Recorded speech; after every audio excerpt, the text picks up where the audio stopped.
آپ نے بہادری کے ہزاروں قصے سنے ہوں گے، مگر کیا آپ جانتے ہیں کہ کائنات میں سب سے زیادہ بہادر ہستی کون ہے؟ یہ وہ لمحہ ہے جب غرور نے نبوت کو للکارا اور ایک شخص نے یہ سمجھ لیا کہ وہ اللہ کے نبی صلی اللہ علیہ وسلم کو نقصان پہنچا سکتا ہے، مگر وہ نہیں جانتا تھا کہ جس ہستی کے مقابل وہ آیا ہے اس کے ساتھ رب کائنات کی طاقت کھڑی ہے۔ یہ کوئی عام جنگ نہیں، یہ حق اور باطل کے ٹکراؤ کی کہانی ہے، اور انجام ایسا انجام جو تاریخ کبھی فراموش نہیں کر سکتی۔ مکہ کی گلیوں میں غرور اور تکبر کا شور تھا۔ قریش کے سرداروں میں ابیہ بن خلف اپنے گھوڑے العود کے ساتھ کھڑا فخر سے اعلان کر رہا تھا۔ وہ کہتا تھا کہ یہ گھوڑا ایک دن محمد صلی اللہ علیہ وسلم کے خون سے رنگین ہوگا۔ اس کے الفاظ تکبر سے بھرے تھے اور دل کفر کی سیاہی میں ڈوبا ہوا تھا۔ وہ یہ نہیں جانتا تھا کہ جس ذات کو وہ للکار رہا ہے اس کی حفاظت خود رب کائنات فرما رہا ہے۔ غرور میں کہی گئی باتیں کبھی کبھی انسان کو ایسی ہلاکت کی طرف لے جاتی ہیں جہاں سے واپسی ممکن نہیں ہوتی۔ یہ خبر جب حضور نبی کریم صلی اللہ علیہ وسلم تک پہنچی تو مجلس میں سکوت طاری ہو گیا۔ آپ صلی اللہ علیہ وسلم پورے وقار اور اطمینان کے ساتھ تشریف فرما تھے۔ چہرہ انور نور الہی میں چھپا ہوا تھا اور فضا میں عجیب سی ہیبت اور سکون تھا۔ آپ صلی اللہ علیہ وسلم نے نہ غصہ فرمایا نہ گھبراہٹ ظاہر کی، بس اتنا فرمایا کہ وہ نہیں بلکہ اللہ کے حکم سے میں اسے انجام تک پہنچاؤں گا۔ یہ الفاظ کسی انسان کے نہیں تھے، یہ یقین نبوت کی گواہی تھے۔ احد کا دن قریب آ چکا تھا۔ مسلمان مجاہدین تیاریوں میں مصروف تھے۔ ہر چہرے پر ایمان کی چمک تھی، مگر ساتھ آزمائش کا احساس بھی۔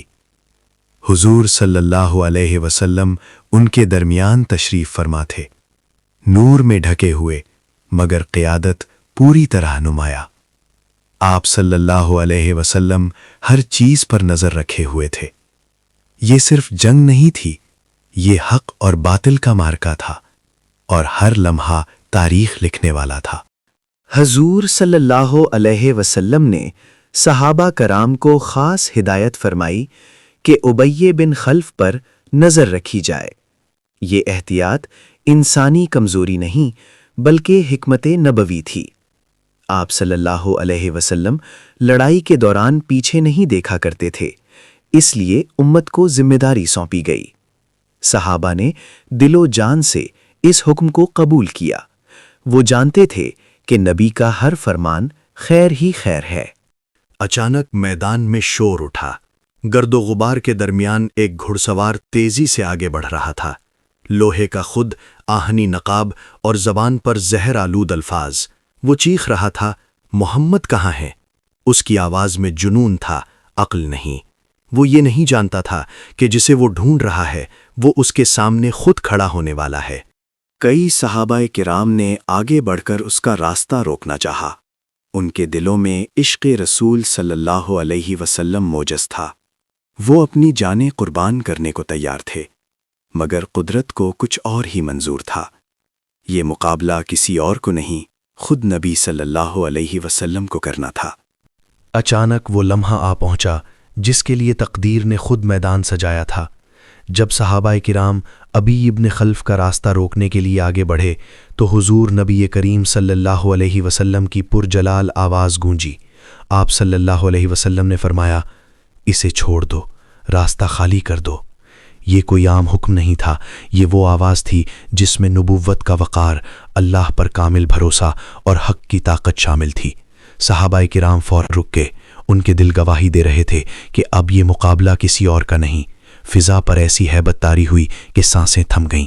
گرد و غبار میں لپٹے اس میدان نے بھی گویا خاموشی اختیار کر لی۔ یہ لمحہ اعلان تھا کہ اب غرور کا سامنا خود اللہ کے نبی صلی اللہ علیہ وسلم کریں گے۔ جب حضور صلی اللہ علیہ وسلم نے نیزہ تھاما تو یہ محض ایک ہتھیار اٹھانا نہیں تھا، یہ وہ لمحہ تھا جب اللہ کی دی ہوئی قوت حرکت میں آئی۔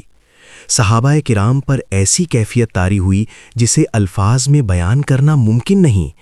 دل کانپ اٹھے، نظریں جھک گئیں اور بدنوں پر لرزہ آ گیا۔ یہ انسانی طاقت نہیں تھی، یہ نبوت کی وہ قوت تھی جس کے سامنے بڑے بڑے غرور مٹی ہو جاتے تھے۔ نیزہ چھوٹا تھا مگر اس کے پیچھے رب کائنات کا فیصلہ شامل تھا۔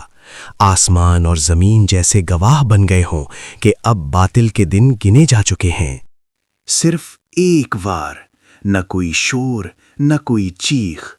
بظاہر یہ ایک معمولی ضرب تھی مگر حقیقت میں یہ غرور کے خاتمے کا اعلان تھی۔ نیزہ اس جگہ لگا جہاں حفاظت کا گمان بھی نہ تھا۔ ابی بن خلف کے حواس منتشر ہو گئے۔ جس شخص نے خود کو ناقابل شکست سمجھا تھا وہ ایک لمحے میں ٹوٹ چکا تھا۔ یہ ثابت ہو گیا کہ نبی کی ضرب ظاہری نہیں ہوتی، اس کے پیچھے اللہ کا فیصلہ شامل ہوتا ہے۔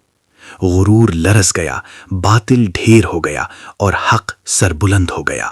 وہ چیختا چلاتا اپنی قوم کے پاس پہنچا، بار بار کہتا تھا، مجھے محمد صلی اللہ علیہ وسلم نے قتل کر دیا۔ لوگ اس کے زخم کو دیکھ کر ہنسنے لگے، کہتے تھے کہ یہ تو معمولی خراش ہے۔ انہیں کیا معلوم تھا کہ یہ زخم جسم کا نہیں، تقدیر کا ہے۔ وہ نبی کی طاقت کو اپنی عقل سے تول رہے تھے اور یہی ان کی سب سے بڑی غلطی تھی۔ جس ضرب میں اللہ کا حکم شامل ہو وہ دکھائی کم دیتی ہے مگر اثر نسلوں تک رہتا ہے۔ واپسی کا سفر اس کے لیے عذاب بن گیا۔ ہر قدم کے ساتھ درد بڑھتا گیا، خوف گہرا ہوتا گیا۔ آخر کار مکہ کے قریب مقام صرف پر وہ ہلاک ہو گیا۔ یوں وہ شخص جو نبی صلی اللہ علیہ وسلم کو قتل کرنے نکلا تھا، خود تاریخ کے عبرتناک باب میں دفن ہو گیا۔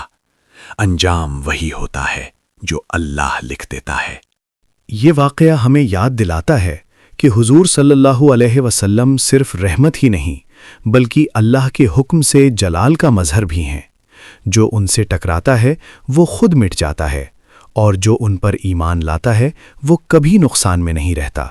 یہ کہانی صرف تاریخ نہیں، یہ یقین کی بنیاد ہے۔ یہاں کہانی ختم نہیں ہوتی، یہاں سے اصل سبق شروع ہوتا ہے۔ یہ واقعہ ہمیں خاموشی سے یہ بتاتا ہے کہ حق کو للکارنے والے ہمیشہ شور مچاتے ہیں مگر حق خود پرسکون ہوتا ہے۔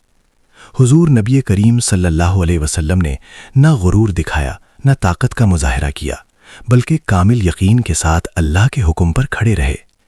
یہی یقین کمزور کو طاقت دیتا ہے اور سچے کو کبھی تنہا نہیں چھوڑتا۔ جو اللہ پر بھروسہ کر لیتا ہے اس کے لیے بڑے سے بڑا دشمن بھی کچھ نہیں ہوتا۔